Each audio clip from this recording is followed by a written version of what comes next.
Nesta quarta-feira, 1º de outubro de 2025, a Câmara dos Deputados deve votar um dos projetos mais aguardados pelos brasileiros: a isenção do imposto de renda para quem recebe até R$ 5.000 mensais. Essa é uma promessa de campanha do presidente Lula que finalmente parece caminhar para se tornar realidade. Mas o que deveria ser um avanço de justiça tributária no país pode se transformar em mais um capítulo da velha história brasileira: beneficiar os mais ricos às custas dos mais pobres. O projeto relatado pelo deputado federal Arthur Lira, ex-presidente da Câmara dos Deputados naquela casa, manteve, em sua essência, a taxação dos super ricos como forma de compensar a renúncia fiscal estimada entre 25 bilhões de reais e 45 bilhões de reais por ano. A proposta relatada pelo deputado Arthur Lira prevê isenção total para quem recebe até R$ 5.000 por mês e uma redução do imposto de renda parcial para quem recebe entre 5.000 e 7.350 reais. E isso, vamos lá, é até um avanço em relação aos 7.000 cravados inicialmente propostos pelo governo federal. Estima-se que a medida vai beneficiar entre 15 e 16 milhões de brasileiros. A expectativa é que 90% dos contribuintes de imposto de renda tenham isenção total ou parcial. Mas o diabo, como sempre, mora nos detalhes. E os detalhes, neste caso, nesse projeto que vai à votação na Câmara dos Deputados, estão nas 53 emendas apresentadas ao texto do relator Arthur Lira. Muitas delas verdadeiras bomba-relógio, que podem desconfigurar completamente o projeto do Palácio do Planalto, transformando esse projeto em um instrumento de aprofundamento das desigualdades sociais que já marcam o sistema tributário brasileiro. A gente vai analisar aqui, algumas dessas armadilhas, as que eu identifiquei como principais, que inclusive foram noticiadas em veículos de mídia, enfim, e que podem beneficiar os mais ricos. Primeiro, tentativa de livrar os super ricos de taxação.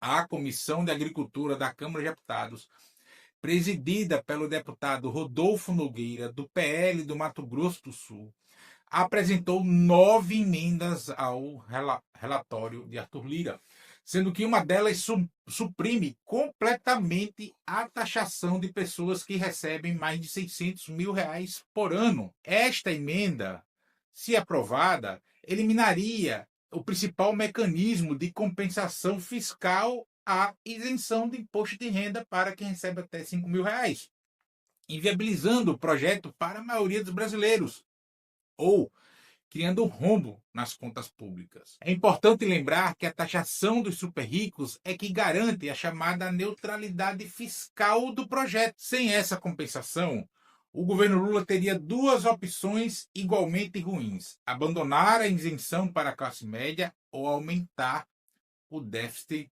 público, o que poderia levar a cortes em áreas essenciais, como saúde e educação, por exemplo. 2. Brecha para distribuição antecipada de lucros e dividendos. Essa é na conta do Arthur Lira. O relatório de Arthur Lira incluiu uma exceção perigosíssima. Os lucros e dividendos distribuídos até 31 de dezembro de 2025, ou seja, até 31 de dezembro deste ano, não seriam taxados com imposto de renda.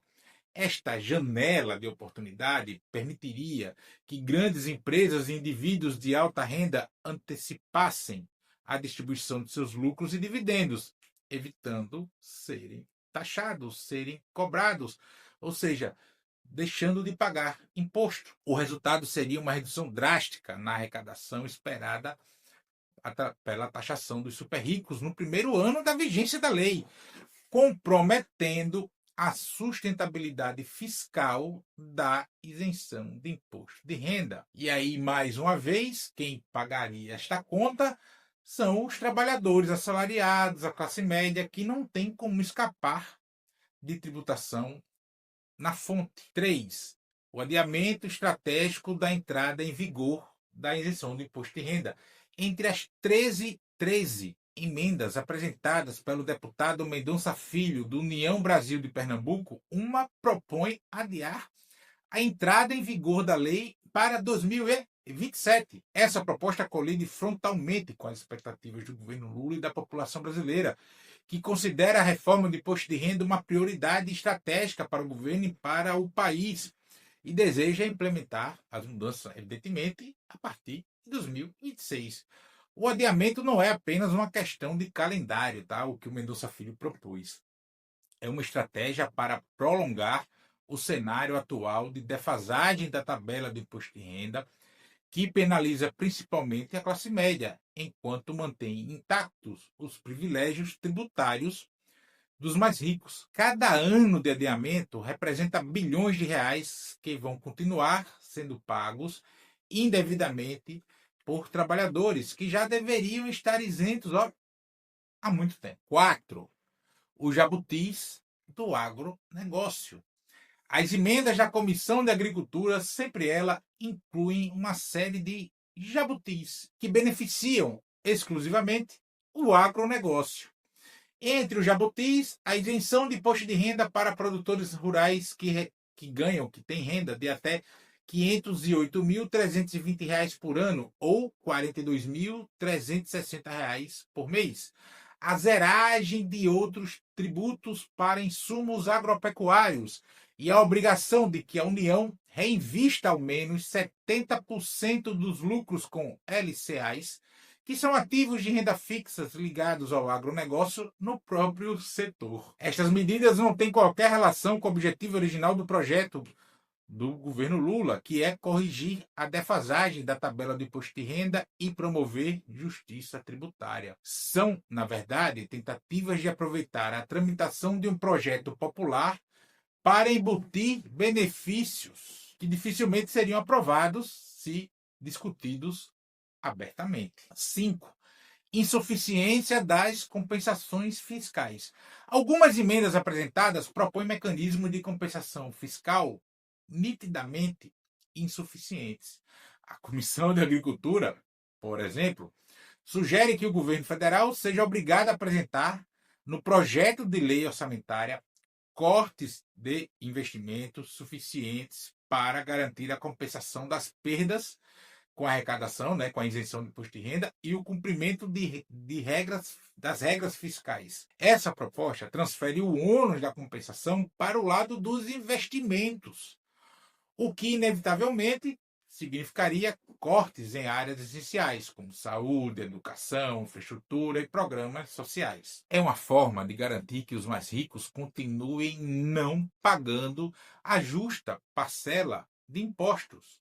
Continuem livres de pagar impostos, enquanto os mais pobres, a classe média, os trabalhadores arcam com os custos dos serviços públicos. Se estas armadilhas forem aprovadas, as consequências serão graves, tanto do ponto de vista econômico quanto do ponto de vista político. No aspecto econômico, a ausência de uma compensação fiscal adequada pode levar a um aumento do déficit público, pressionando a inflação e a taxa de juros. Isso prejudicaria justamente os trabalhadores de baixa e média renda, que o projeto pretende beneficiar, anulando os ganhos da isenção do imposto de renda. Do ponto de vista político, a aprovação de um texto desfigurado colocaria o presidente Lula em uma situação delicada. Porque se o Lula vetar o projeto, será acusado de descumprir uma promessa de campanha.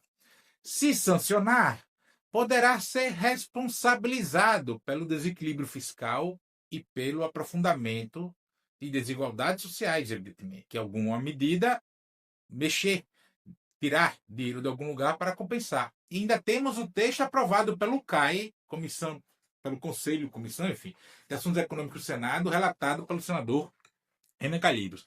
Esse projeto é bastante próximo ao projeto do governo Lula e já foi encaminhado para a Câmara de Deputados, mas que deve votar nesta quarta-feira, 1º de outubro, o texto original da proposta do Planalto. A questão é que se os deputados aprovarem algo muito distante do que o Senado aprovou nesse texto relatado pelo Arthur Lira, é grande o risco, existe o risco de os senadores alterarem o que saiu da Câmara, prolongando o trâmite do projeto, já que esse texto voltaria para a análise dos deputados federais.